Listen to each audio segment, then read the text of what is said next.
Honourable प्रधान जी, honourable members of the bar, मेरी सारी जुडिशल टीम और हमारी एक्सटेंडेड टीम पब्लिक प्रोसिक्यूटर्स की भी टीम यहाँ प्रेजेंट है।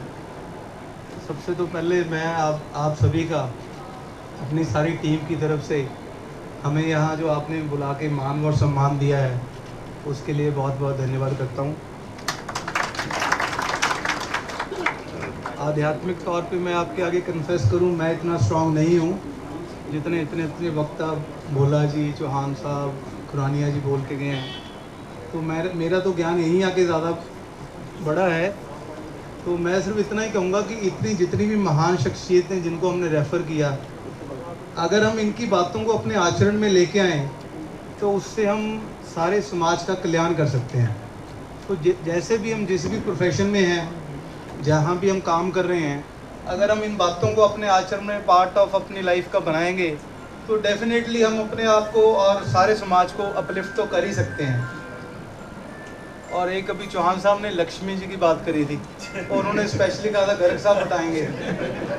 तो गीता में लिखा है कर्म ही धर्म है। तो मेरा ये मानना है अगर आप कर्म अपना ठीक कर रहे हो, जो भी आपको दिया गया है, तो लक्ष्मी की डेफिनेशन सिर्फ ये माया तक नहीं सीमित नहीं है। अगर आपको रात को नींद अच्छी आ रही है, जो भी आप सुबह आज आपने बहस करी, जज साहब ने अपना फैसला दे दिया, तो वो भी लक्ष्मी है।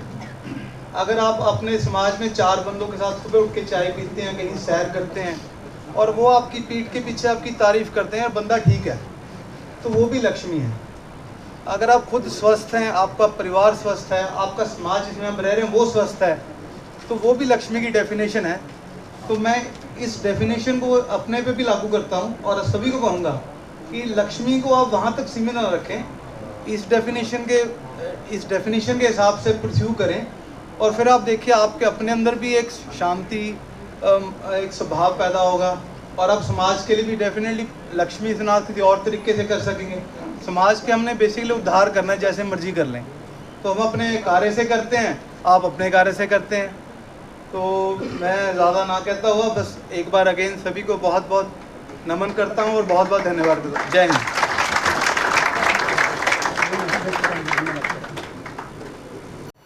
Shri Amit Kumar Garg ji, officer in-charge district and session division Kaithal, all other judicial officers, most respected house. आज हम सब महाराजा अग्रसेन जयंती मनाने के लिए बार एसोसिएशन के सभागार में एकत्रित हुए हैं। मैं आप सभी को महाराजा अग्रसेन जयंती और शारदीय नवरात्र की हार्दिक बधाई देता हूँ।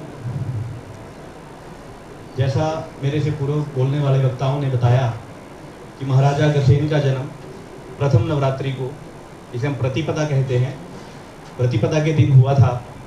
इसलिए पहले नवरात्रि को हर साल महाराजा अग्रसेन जयंती मनाई जाती है। महाराजा अग्रसेन के बारे में मेरे से पूर्व वक्ताओं ने उनकी सामाजिक न्याय के रूप में जो उन्होंने काम किया उसके बारे में बताया। इस बारे में मैं एक छोटी सी बात और जो मिस मुझे लग रहा है हो गई वो बताना चाहता हूँ कि जिस वक्त महाराजा अग्रसेन के शासन में अकाल पड़ा था तो महाराजा अग्रसेन भ्रमण के लिए भेष बदल कर अपने राज्य का दौरा करने के लिए पहुँचे थे। तो जब वो एक परिवार के घर पहुँचे, उस परिवार में 4 सदस्य थे, खाने को भोजन सीमित था, तो उन्होंने देखा कि एक 5वां व्यक्ति एक अतिथि के रूप में आ गया है और अतिथि को भोजन करवाना बहुत जरूरी था।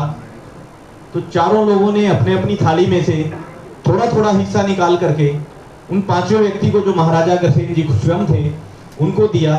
तो वहां से महाराजा अग्रसेन को विचार आया कि जब 4 लोग मिलकर एक व्यक्ति का पेट भर सकते हैं तो मेरे राज्य में तो 1 लाख से भी ज़्यादा लोग हैं, क्यों ना एक ऐसा आदेश दूं, एक ऐसी सामाजिक व्यवस्था बनाऊं कि मेरे राज्य में रहने वाला हर नागरिक सभी के समान रह सके, व्यापार कर सके, घर बना सके। वहीं से उनके दिमाग में 1 रुपया और 1 ईंट का विचार आया था। अग्रोहा राज्य के अंदर जो भी नया व्यक्ति आता या जो भी कोई वंचित व्यक्ति होता तो महाराजा अग्रसेन का आदेश था कि उसे 1 रुपया और 1 ईंट हर घर से मिलेगा। मतलब उसके पास मकान बनाने के लिए 1 लाख से ज़्यादा ईंटें और व्यापार करने के लिए उस वक्त में 1 लाख से ज़्यादा रुपए होते थे। तो महाराजा अग्रसेन के जीवन काल से हमें यही प्रेरणा लेनी चाहिए कि हम अपने आसपास रहने वाले सभी वंचितों का, सभी लोग जिनको समान अवसर नहीं प्राप्त होते, उनकी सहायता करें। हम महाराजा अग्रसेन के जन्म दिवस पर सभी यह प्रण लें कि हम अपने जीवन में महाराजा अग्रसेन की जीवनी से यह प्रेरणा लें कि हम सभी अपने आसपास रहने वाले लोगों के साथ न्याय करें, उनको समान अवसर दें। मैं बार मेंबर्स को बताना चाहूँगा कि आज महाराजा अग्रसेन की जयंती के अवसर पर हमारे माननीय सांसद श्री नवीन जिंदल जी, जो स्वयं अग्रकुल से हैं, जिस संचार माध्यम से आप तक आज मेरी आवाज़ पहुंच रही है, आज फर्स्ट टाइम है इसलिए शायद प्रॉपर अभी सेटिंग हमारी हुई नहीं, तो इसके लिए माननीय सांसद नवीन जिंदल जी ने 1,20,000 रुपए की राशि से हमारी बार में ये नया साउंड सिस्टम लगवाया है। हम तालियां बजा करके माननीय सांसद का धन्यवाद करते हैं। और इस धनराशि को लाने में मैं मुख्य रूप से श्री नवनीत गोयल जी एडवोकेट जी का धन्यवाद करना चाहूँगा कि उन्होंने फटाफट से हमारी मांग को माननीय सांसद के पास पहुँचाया और उन्होंने कहा था कि अग्रसेन जयंती पर आप जब बोलोगे तो महाराजा अग्रसेन के बारे में आप इसी संचार माध्यम से ही माननीय सांसद का भी धन्यवाद करना।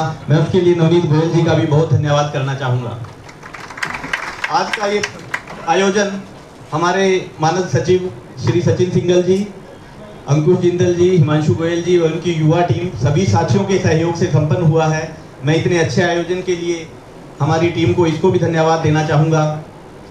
मैं जज साहिबान को बताना चाहता हूँ कि ना केवल महाराजा अग्रसेन जयंती, हमारी बार में भगवान वाल्मीकि जयंती, बाबा साहब अम्बेडकर जयंती, भगवान परशुराम जयंती, महाराणा प्रताप जयंती, गुरु ब्रह्मानंद जयंती, सभी महापुरुषों की जयंतियाँ हमारी बार में सबके साथ से, सबके सहयोग से मनाई जाती हैं, क्योंकि महापुरुष किसी एक जाति विशेष के नहीं होते, महापुरुष सबके होते हैं।